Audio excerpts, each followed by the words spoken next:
नमस्कार, मैं मधुरेश नारायण। स्वागत है आपका प्रभात खबर डिजिटल में। हमारे साथ सीए मनीष जी हैं। हम लोग आज पेटीएम को लेकर के बातचीत करेंगे। लोगों में कई सारी भ्रांतियां हैं पेटीएम को लेकर के। क्या उनका कई सारे सवाल भी हैं कि क्या उनका पेटीएम जो है वो 29 तारीख के बाद वर्क करेगा, नहीं करेगा। 15 मार्च के बाद क्या होगा, फास्टैग को लेकर के भी लोग परेशान हैं। तो आज मनीष जी हमारे साथ हैं और तमाम सवालों के जवाब आज हम लोग इनसे जानेंगे।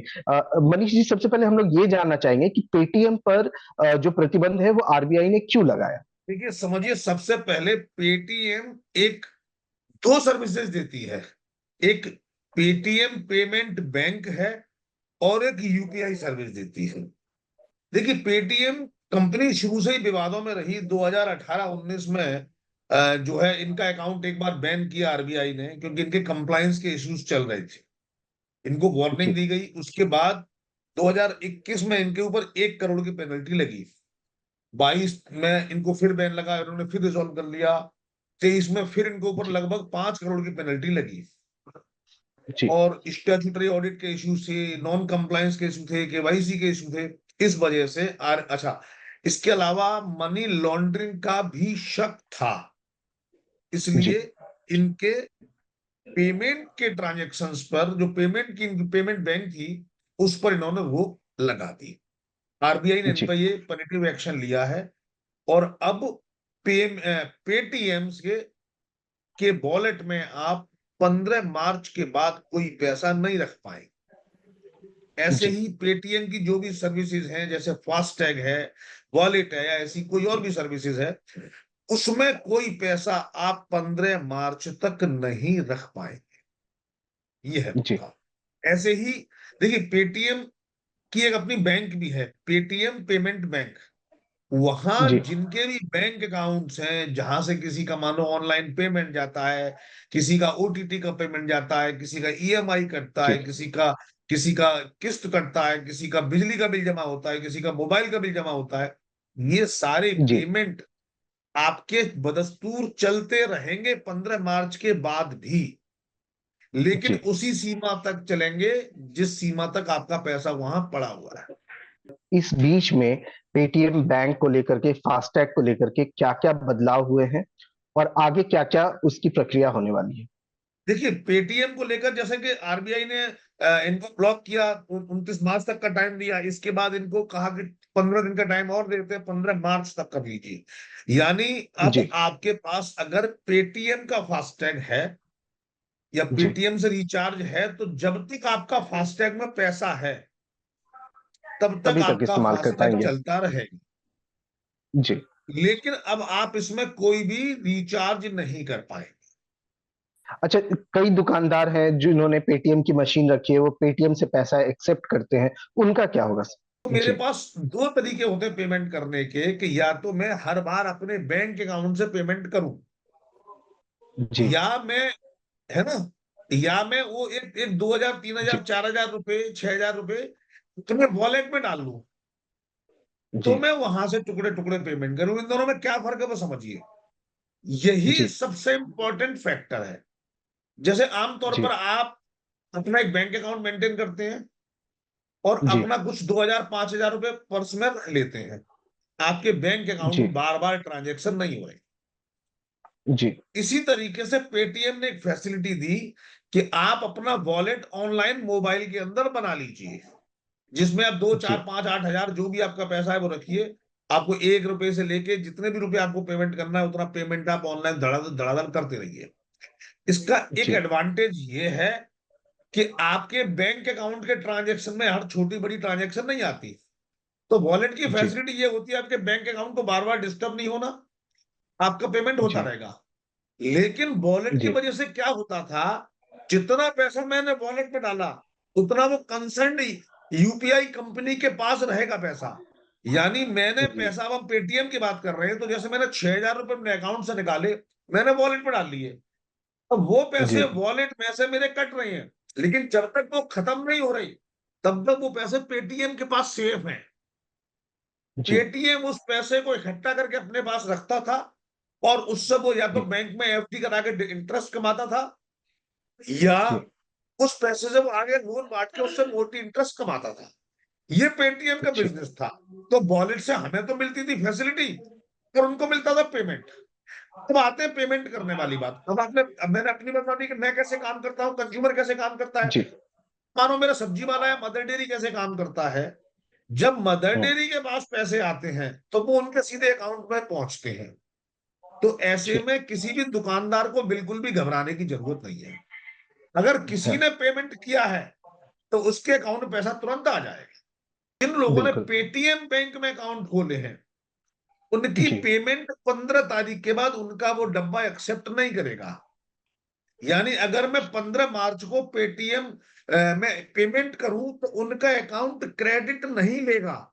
यानी उन्हें अपनी पेमेंट की जो फैसिलिटी है उसको 15 मार्च तक किसी दूसरे बैंक में शिफ्ट कर लेनी चाहिए, वरना उसको कोई पेमेंट नहीं कर पाएगा। यानी मेरा ठीक। सब्जी वाला अगर उसने अकाउंट मानो फोन पे में खोला हुआ है तो जी। उसका अकाउंट उसके फोन पे से लिंक अकाउंट में पहुंचेगा। अगर किसी ने ठीक। गूगल पे में पहुंचा हो तो लिंक अकाउंट में पहुंचेगा। अगर भीम में जी। खोला तो लिंक अकाउंट में पहुंचेगा। लेकिन अगर उसने अकाउंट अपना पेटीएम में खोला हुआ है तो पेटीएम के बैंक अकाउंट में पहुंचेगा। पेटीएम का अपना एक बैंक है जिसको जी। पेटीएम पेमेंट बैंक कहते हैं।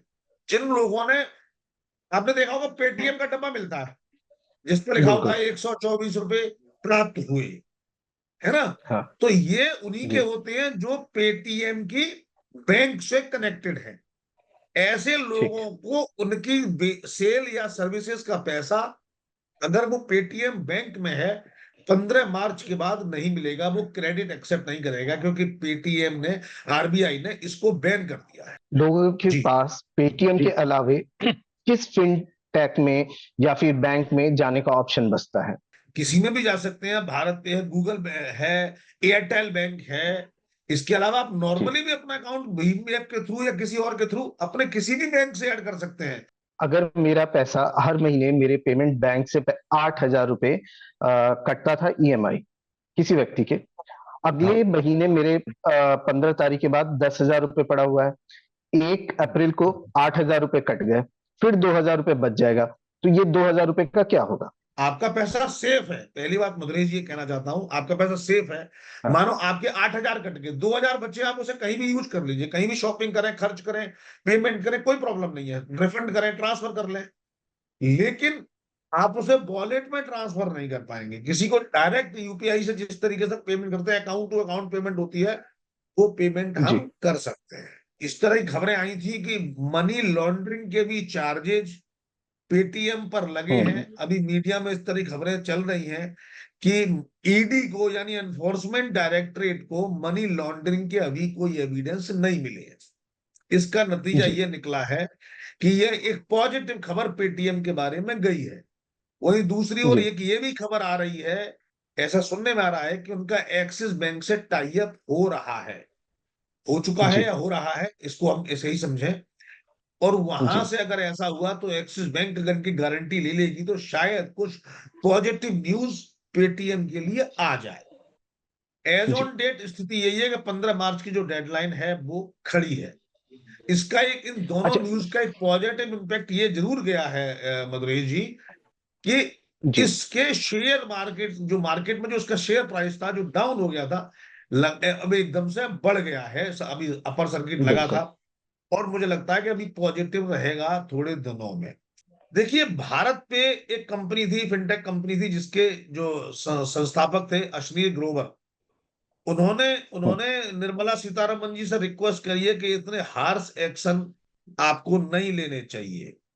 इससे क्या है, लोगों में हम्म। एक खराब मैसेज जाता है कि कहीं हमारा, देखिए लोगों में एक तो डर पैदा हो जाता है, अरे आज मैं यहां हूं तो मैं कहीं दूसरे पे जाऊं, क्या करूं, ये पेमेंट सर्विसेज करूं या ना करूं, मैं वापस अपने कैश के पैटर्न ठीक। पे आ जाऊं, कहीं देश प्रगति से उन्नति की जगह अवनति के रास्ते पे तो नहीं चल पड़ेगा। ऐसे डर लोगों को होते हैं। लेकिन हमें दो बातें समझने की जरूरत है। जिस तरीके से यस हम्म। बैंक के मैटर को सरकार ने संभाला, मजबूती से खड़े होके, बिल्कुल।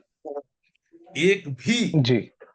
एक भी कस्टमर को तात्कालिक परेशानी हो सकती है, एक भी पैसे का नुकसान नहीं हुआ। मैं शेयर प्राइस की बात नहीं कर रहा हूं। जी। उस तरीके से हमें समझने की जरूरत है जी। कि अब सरकार जो है बहुत मजबूत है। कानून का पालन करने वाली है और लूज नहीं छोड़ने वाली है, तो ऐसे में दूसरी फिनटेक कंपनियों को कोई खतरा नहीं है। पहली बात, पेटीएम को भी कोई खतरा नहीं है, उनके बिजनेस ऑपरेशंस की में कोई दिक्कत नहीं होगी। इनके कस्टमर टूटेंगे, बाद में फिर जुड़ेंगे, बढ़ेंगे, ये सब चलती रहेंगी चीजें। लेकिन जी सरकार एक क्लियर मैसेज ये देना चाहती है कि कानून से ऊपर कोई नहीं। जब आपके पास बिल्कुल। लगातार रिमाइंडर जा रहे हैं, नोटिस जा रहे हैं और कंप्लायंस आप नहीं कर रहे हैं, निस्संदेह जी पेटीएम फिनटेक कंपनियों में मतलब टॉप 5 में कंपनी है। हाँ, ये बात सही जी है कि फिनटेक कंपनियों की अपनी चिंता जायज है कि मामूली छोटी छोटी बातों पर उनका बैंक बंद ना करें, क्योंकि एक बार कस्टमर जोड़ना बहुत मुश्किल होता है और आसानी से जी टूट जाते हैं। तो हमने देखा है पास्ट में, ई कॉमर्स कंपनियों को एक बार कोई नेगेटिव मार्केटिंग हो गई तो एक साथ 10-20-50 हजार कस्टमर, 1 लाख कस्टमर चले गए, तो कंपनी जी की स्थिति में वापस आने में बहुत मुश्किल होता है। लेकिन फिनटेक कंपनियों को चिंताओं को रिजॉल्व करना सरकार की जिम्मेवारी है। देखिए, ये देश अब एक ऐसे मॉडल पर चल रहा है जहां कानून सर्वोपरि है। एक बिल्कुल। मैसेज था कि पॉलिटिकल लोगों को सजा नहीं होती, कानून अमीरों के यहाँ गिरवी रखा, ये सब बातें अब नहीं है। अमीर हो या जी गरीब, जी आपको कानून के दायरे में रहना पड़ेगा। तो फिनटेक कंपनी को भी ये समझना पड़ेगा कि अब कंप्लायंस, कानून का जी पालन सबसे बड़ा इशू है और आपको ये कंप्लायंस करने के बाद ही देश में बिजनेस करने की अनुमति दी जाएगी।